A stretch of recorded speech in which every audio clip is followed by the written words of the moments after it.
जरा सोचो, अगर हर लड़की तुम्हारे दिमाग की हर बात सुन सकती, जैसे ही तुम किसी खूबसूरत लड़की को देखकर सोचो, यार इसके तो क्या ही कमाल के गुब्बारे हैं, बस इसमें डूब जाने का मन कर रहा है, और उसी पल उसे तुम्हारे दिमाग की पूरी बात सुनाई दे जाए। इस बार हमारे बेचारे कचरे के साथ बिल्कुल यही हुआ। तुम्हें लगेगा कि इससे तो उसकी जिंदगी बर्बाद हो जाएगी, लेकिन जब तुम दो बेहद खूबसूरत लड़कियों को देखो और सोचो कि उनमें से एक दूसरी से ज्यादा खूबसूरत है, तो दूसरी लड़की क्या करेगी? लड़कियां एक दूसरे से मुकाबला करती है, और अब क्योंकि भाई के दिमाग में कोई फिल्टर नहीं बचा, वो सब उसकी सोच बदलने में लग गई है। लेकिन असली परेशानी ये है कि ये कोई कम अक्ल वाली बेवकूफ लड़कियां नहीं हैं। ये सब बेहद होशियार हैं, और हमारे प्रोटैगनिस्ट के साथ ऐसे दिमागी खेल खेल रही हैं कि वो हर बार किसी न किसी अजीब हालत में फंस जाता है, और ये चालाक लड़कियां जानबूझकर उसे उन्हीं हालात में धकेलती रहती है। चलो शुरू करते हैं। कोई जोर से चिल्लाता है, अरे लड़के वहाँ खड़ा क्या कर रहा है? जाओ एक्सायो परिवार की बेटी को जाकर नमस्ते करो। वो दरवाजे पर खड़ी है। प्रोटैगनिस्ट हैरानी से आंखें झपकाता है। तभी वो आदमी फिर चिल्लाता है, क्या तुम बहरे हो? तभी धड़ाम, उसके सिर पर एक जोरदार चोट पड़ती है, और बूढ़ा आदमी डांटते हुए कहता है, उठो बदमाश, जाओ और उसे नमस्ते करो। हमारा प्रोटैगनिस्ट है लिंग हू, लिंग हू कॉर्पोरेशन का होने वाला सीईओ। तभी सिस्टम बोल उठता है, जिसने अभी तुम्हारे सिर पर मारा वो तुम्हारे दादाजी है। ड्रैगन किंग सी की इस दुनिया में अभी चैप्टर 35 चल रहा है, और तुम्हारी पहचान विलन लिंग हू की है। तुम्हारे मरने में सिर्फ 5 चैप्टर बचे हैं। शुभकामनाएं। ये सुनकर प्रोटैगनिस्ट पूरी तरह जम जाता है। इस बार सिर्फ 5 चैप्टर? सच में? आखिर ये क्या बकवास है? तभी फिर धड़ाम, उसके सिर पर एक और चोट पड़ती है। दादाजी उसे खुद से बड़बड़ाना बंद करने को कहते हैं, और तुरंत उठकर लड़की का स्वागत करने का आदेश देते हैं। वो उठते हुए बड़बड़ाता है, ठीक है तुम बूढ़े आदमी, जा रहा हूँ। जैसे ही वो आंगन से होकर चलता है, वहाँ मौजूद हर इंसान उसे पूरे सम्मान के साथ नमस्ते करता है, और वो बस मन ही मन सोचता रहता है, आखिर मुझे इन कहानियों में फंसे कितना समय हो गया, अब तो मुझे खुद भी याद नहीं। लेकिन ये सब उस हादसे से शुरू हुआ था। उस दिन एक बहुत बड़ा विज्ञापन बोर्ड अचानक गिर पड़ा और उसे पूरी तरह कुचल दिया। उसका शरीर लगभग जेली बन गया था। तभी एक अजीब सी आवाज आई, जिसने बताया कि उसने काउंटर अटैक विलन सिस्टम को एक्टिवेट कर दिया है। उसी पल से वो एक के बाद एक अनगिनत कहानियों में घूमने लगा। हर बार वही होता है, उसे किसी कहानी में ऐसे विलन के रूप में भेजा जाता है जिसकी मौत तय होती है, और उसे किसी तरह प्रोटैगनिस्ट के हाथों मरने से बचना होता है। लेकिन सबसे बड़ी मुसीबत ये है कि हर प्रोटैगनिस्ट जरूरत से ज्यादा ताकतवर होता है। वो चाहे उस पर कितनी भी मिसाइल चला दे, सामने वाला उन्हें ऐसे उड़ा देता है जैसे मक्खियां भगा रहा हो। चाहे वो कितनी भी मिसाइल दागे, सारे धमाके पलटकर उसी की तरफ लौट आते हैं, और जिस जमीन पर वो खड़ा होता है वही उड़ जाती है। पहली बार जब उसने एक स्वॉर्ड मास्टर से बात करने की कोशिश की थी, तब सामने वाले ने उसकी बात पूरी होने से पहले ही उसकी छाती में तलवार घोंप दी थी। और अब वो फिर से यहाँ खड़ा है, जबकि सिस्टम उसे बस अपनी पूरी कोशिश करने के लिए कह रहा है। तभी बाहर एक कार आकर रुकती है। वो सोचता है, लगता है इस बार वाली कहानी वही है जहाँ प्रोटैगनिस्ट विलन की होने वाली पत्नी छीन लेता है। कार का दरवाजा खुलता है। उसमें से एक लड़की बाहर उतरती है जिसने टाइट कपड़े पहने हुए हैं, और उसके पूरे शरीर से किसी बेहद ताकतवर मैजिकल ऑरा की चमक निकल रही है। उसे देखते ही लिंग हू समझ जाता है कि यही इस कहानी का असली निशाना है। बाएं तरफ बाय एक्सयूएन खड़ा है, जो इस कहानी का कथित प्रोटैगनिस्ट है, और उसके बगल में एक्सायो परिवार की सबसे बड़ी बेटी चू रैन खड़ी है। बाय एक्सयूएन के पूरे शरीर से प्रोटैगनिस्ट वाली चमक निकल रही है, जैसे किसी ड्रामा का हीरो सामने खड़ा हो।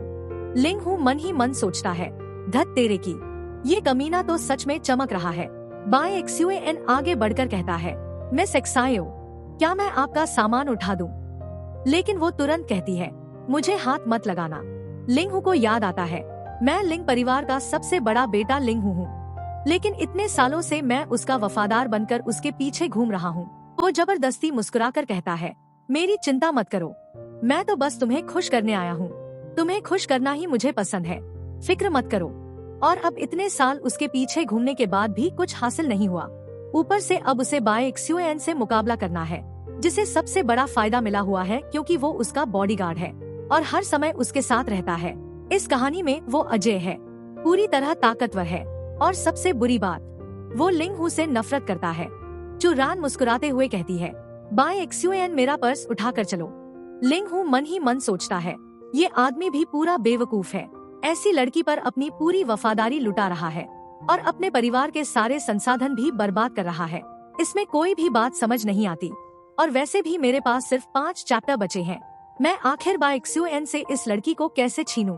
ये उन्हीं हारम नॉवेल्स में से एक है जिन्हें सिर्फ लड़कों को खुश करने के लिए लिखा जाता है, लेकिन मेरी किस्मत में तो ये सिर्फ मुझे बर्बाद करने आई है। वो मन ही मन लंबी सांस लेता है। रहने दो, जो होगा देखा जाएगा। मार खा लूंगा, दर्द भी सह लूंगा, आखिर में सब खत्म ही हो जाएगा। फिर वो जोर से कहता है, मिस चुरान, मुझे आपसे कुछ कहना है। लेकिन वो ठंडी आवाज में मुड़कर कहती है, मुझे तुम्हारी कोई बात नहीं सुननी, लेकिन मुझे तुमसे कुछ कहना है। वो हाथ से इशारा करते हुए कहता है, बोलो लड़की। उसे पहले से ही पता था कि वो क्या कहने वाली है। चुरान कहती है, लिंग हूँ, अपनी सारी उम्मीदें छोड़ दो। मैं तुमसे कभी शादी नहीं करूंगी, चाहे तुम्हारा परिवार ब्याज के पैसों से मेरे पिता की कितनी भी मदद क्यों ना करे। तभी प्रोटैगनिस्ट बीच में बोल पड़ता है, अच्छा है, क्योंकि मैं भी बिल्कुल यही कहने वाला था। चुरान पहले तो उसकी बात पर ध्यान ही नहीं देती और अपनी बात आगे बढ़ाने ही वाली होती है, लेकिन अचानक उसे एहसास होता है, रुको, तुमने अभी क्या कहा?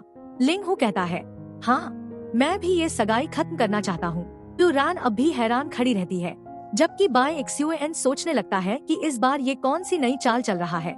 चुरान भी उसी की बात मानते हुए लिंग हू से कहती है कि जो भी योजना बना रखी है वो अभी बता दे। वो उसे चेतावनी देती है कि चाहे वो कुछ भी कहे, वो उसकी किसी बात पर भरोसा नहीं करेगी। आखिर इसे हुआ क्या है? क्या ये फिर से कोई नया नाटक कर रही है?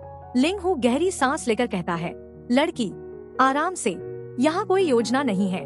बेल बॉटम पहने हुई लड़की अपने हाथ बांधकर कहती है, तुम्हारे सारे पुराने नाटक मैं पहले ही देख चुकी हूँ। इस बार तुम्हारा ये ड्रामा मुझ पर काम नहीं करेगा। प्रोटैगनिस्ट मन ही मन गुस्से से भर जाता है। ये बेवकूफ लड़की तो बस मुझे अपना वफादार कुत्ता बनाए रखना चाहती है, ताकि बाइक्सूएन के सामने मेरी बेइज्जती होती रहे। लेकिन इसकी किस्मत खराब है। अब मुझे सब समझ आ चुका है। अब मैं ऐसी बेवकूफ लड़की के पीछे अपनी जिंदगी बर्बाद नहीं करूँगा। वो बिना दरवाजा बंद किए ही वहाँ से निकलने लगता है। तभी अचानक चुरान बिल्कुल रुक जाती है। रुको, अभी ये किसने कहा? वो हैरानी से चारों तरफ देखने लगती है। यहाँ तो कोई और है ही नहीं। फिर मुझे बेवकूफ किसने कहा? आखिर ये आवाज क्या थी? प्रोटैगनिस्ट कहता है, मिस चुरान, आप जरूरत से ज्यादा आगे बढ़ रही है।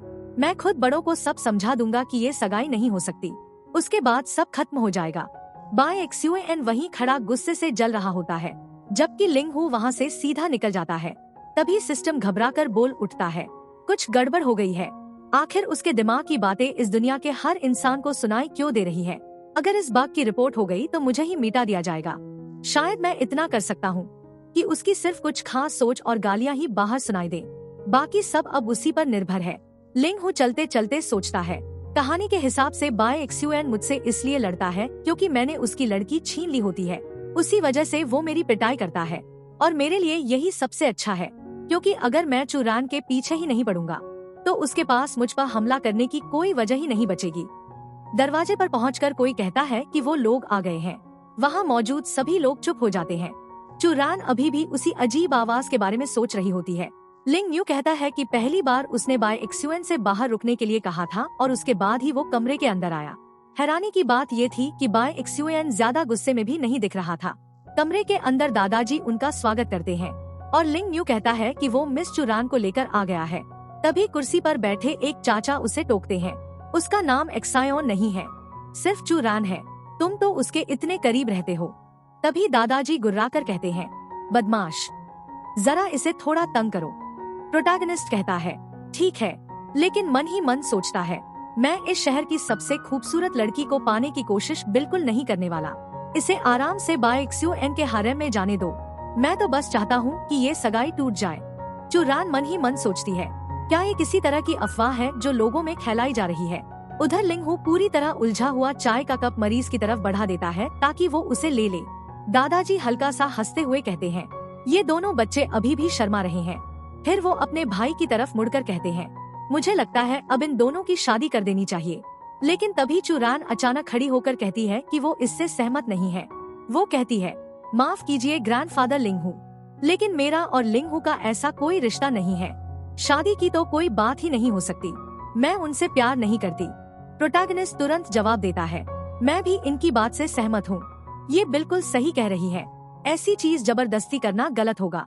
बेहतर यही है कि हम दोनों अपनी अपनी जिंदगी जिए। चुरान फिर से उसके इस व्यवहार पर हैरान हो जाती है। आखिर ये ऐसा बर्ताव क्यों कर रहा है? तभी शायद उसके दादाजी कहते हैं, बेटे, तुम्हें अपनी होने वाली पत्नी की बात माननी चाहिए, लेकिन अभी ऐसी बातें करने का समय नहीं है। वो अभी कभी कभी थोड़ी नादान हो जाती है, इसलिए उसकी बातों की चिंता मत करो। लेकिन लिंगहू तुरंत कहता है, नहीं अंकल, आपने इन्हें बिल्कुल गलत समझा है। ये बहुत समझदार लड़की है। अगर इन्होंने तय कर लिया है कि इन्हें शादी नहीं करनी, तो फिर शादी नहीं होगी। बस यही आखिरी फैसला है। हमारी शादी बिल्कुल नहीं होगी, किसी भी हालत में नहीं होगी। प्रोटैगनिस्ट किसी भी कीमत पर बाय एक्सयूएन के हाथों बेवजह पिटना नहीं चाहता, जबकि चुरान अब भी पूरी तरह हैरान खड़ी रहती है। आखिर इसमें इतना बड़ा बदलाव अचानक कैसे आ गया? कल ही तो इसने मुझे 5000 शब्दों की चिट्ठी भेजी थी। उसके दादाजी भावुक होकर कहते हैं, बेटे, अब मैं समझ गया। सगाई ना होने के बाद भी तुम इसके साथ रहना चाहते हो। तुम्हारा मतलब यही है ना? तुम सच में बहुत अच्छे इंसान हो। लिंग न्यू मन ही मन बड़बड़ाता है, बूढ़े आदमी, आपने तो पूरी बात ही उल्टी समझ ली। लेकिन तभी अंकल चुरान की तरफ देखकर कहते हैं कि उसे समझना चाहिए कि लिंगहू उसके लिए कितना कुछ कर रहा है, और ये शादी होकर ही रहेगी। तभी प्रोटैगनिस्ट अचानक घुटनों के बल बैठ जाता है। नहीं अंकल, नहीं, बिल्कुल नहीं, मैं इससे शादी नहीं करना चाहता। कृपया मुझे माफ कर दीजिए। चुरान उसकी ये बात भी सुन लेती है, और उसी समय लिंगहू मन ही मन सोचता है, बेवकूफ लड़की, हर समय इतना बड़ा मुंह खोलकर कहती रहती थी कि मुझसे शादी नहीं करनी। अब क्या हुआ? अब चुप क्यों हो? चलो अपने पिता से शिकायत करो, कहो कि तुम्हें ये शादी नहीं करनी। तुम बड़ी मोफट लड़की। लेकिन तभी अचानक चुरान मुस्कुरा देती है, और उसी पल उसका पूरा रवैया बदल जाता है। लिंगहू मन ही मन सोचता है, बस यही बाकी था। देखो इस लड़की को, अब पता नहीं कौन सा नया नाटक करने वाली है। चुरान कहती है, वाह, अब मुझे आखिरकार सब समझ आ गया। तुम बार बार कहते रहे कि तुम मुझसे शादी नहीं करना चाहते। मुझे लगा था कि तुम अपना फैसला बदल दोगे, लेकिन सच तो ये है कि तुम सिर्फ मेरी रक्षा करना चाहते थे। पिताजी, दादाजी, मैंने फैसला कर लिया है। अगर अभी हमारे बीच प्यार नहीं है, तो हम बाद में प्यार पैदा कर सकते हैं। मैं इनसे शादी करने के लिए तैयार हूँ। ये सुनते ही प्रोटैगनिस्ट पूरी तरह सुन्न होकर वहीं खड़ा रह जाता है। वो मन ही मन सोचता है, ये लड़की पागल हो गई है। इसने जरूर गलत दवाई खा ली है। इसे तुरंत अस्पताल जाना चाहिए। लगता है कल रात इसे ठीक से नींद भी नहीं आई। यहाँ कुछ बहुत बड़ी गड़बड़ है। उसे अभी भी कुछ समझ नहीं आता। जबकि चुरान मुस्कुराते हुए उसे छेड़ती है और कहती है कि माता पिता हमेशा बच्चों के लिए सबसे अच्छा ही चाहते हैं। फिर वो उसे हल्का सा धक्का देकर पूछती है, क्या अब तुम्हें मैं पसंद नहीं हूँ? लिंगहू तुरंत बोल पड़ता है, नहीं, मुझे तो तुम पसंद हो। लेकिन मन ही मन सोचता है कि इसका सिर खोलकर देखूं कि इसके दिमाग में कुछ है भी या नहीं। चुरान मन ही मन सोचती है कि उसने कभी नहीं सोचा था कि लिंगहू के दिमाग में इतनी सारी बातें चलती रहती हैं। उसे जबरदस्ती उसकी बात मानते हुए देखना सच में काफी मजेदार था। लिंगहू मन ही मन सोचता है, इसे तो देखो, ये तो खुशी से लार टपकाने वाली हालत में पहुंच गई है। तभी लिंगन्यू उसका हाथ पकड़कर कहता है कि उन्हें बाहर जाकर अकेले में बात करनी होगी। वो बड़ों से इजाजत मांगता है और सभी हंसते हुए कहते हैं, जवान प्यार सच में कितना खूबसूरत होता है। दीवार के पास पहुंचकर लिंगहू कहता है, तुम पागल औरत, तुम्हें समझ क्यों नहीं आता? ये रिश्ता कभी नहीं चल सकता। अभी भी समय है, तुम इसे मना कर सकती हो। लेकिन अब जबकि चुरान को पता चल चुका है कि लिंगहू ये शादी नहीं चाहता, अब वो खुद यही शादी करना चाहती है। वो कहती है, ये शादी हमारे परिवारों ने तय की है, फिर मैं इसे मना क्यों करूं? लिंगहू बार बार कहता है कि उसे उसी इंसान से शादी करनी चाहिए जिससे वो सच में प्यार करती हो। वो उसे याद दिलाता है कि उसने हमेशा उसके साथ बुरा बर्ताव किया है, इसलिए बस इस बार उस पर थोड़ा सा रहम करे और अभी इसी वक्त ये रिश्ता खत्म कर दे। चुरान प्यारा सा चेहरा बनाकर कहती है, अभी शायद मैं तुम्हें पसंद नहीं करती, लेकिन अगर बाद में करने लगी तो। प्रोटैगनिस्ट जोर से चिल्ला उठता है, नहीं, बाय एक्सयूएन मुझे मार डालेगा। चुरान ये बात भी सुन लेती है और फिर से उलझन में पड़ जाती है। आखिर ये बार बार एक्सयूएन का नाम क्यों ले रहा है? एक्सयूएन आखिर इसका क्या बिगाड़ सकता है, और वो ऐसा करेगा ही क्यों? सैंग सिटी के सबसे बड़े परिवारों के युवा वारिसों में से एक लिंगहू आखिर एक बॉडीगार्ड से इतना क्यों डर रहा है? तभी अचानक लिंगहू अपना हाथ ठोड़ी पर रखकर मन ही मन कहता है, अब तो सब खत्म हो गया। वो अपना हाथ जोर से दीवार पर मारता है और आखिरी बार पूछता है, तो बताओ, तुम इसे स्वीकार करोगी या मना कर दोगी? चुरान मुस्कुराकर कहती है, मैं इसे स्वीकार करती हूँ, और फिर मुस्कुराते हुए पूछती है, अब तुम इसके बारे में क्या करोगे? प्रोटैगनिस्ट वहीं का वहीं जम जाता है, क्योंकि वो सच में कुछ भी नहीं कर सकता। और उसी के साथ सब लोग जाम उठाकर इन दोनों नौजवानों की शादी की खुशी मनाने लगते हैं। पूरी पार्टी में हर कोई इसी बारे में बातें कर रहा होता है। लिंग परिवार और एक्सायो परिवार का रिश्ता बनना सच में बहुत बड़ी बात थी। लोग हमेशा कहते थे कि मिस एक्सायो को लिंगहू में कोई दिलचस्पी नहीं है। लगता है वो सारी अफवाहें गलत थी। उधर बाय एक्सयूएन वहीं खड़ा पूरी तरह हैरान रह जाता है। आखिर अभी हुआ क्या? इसने अचानक अपना फैसला कैसे बदल दिया? वो इतना गुस्से में आ जाता है कि हाथ में पकड़ा हुआ गिलास ही तोड़ देता है। फिर दबी हुई आवाज में कहता है, एक्सायो परिवार, मैं इस शादी का विरोध करता हूँ। प्रोटैगनिस्ट के माथे पर पसीना आ जाता है। आखिर एक्सयूएन सामने आ ही गया। अब तो मेरी किस्मत तय हो गई।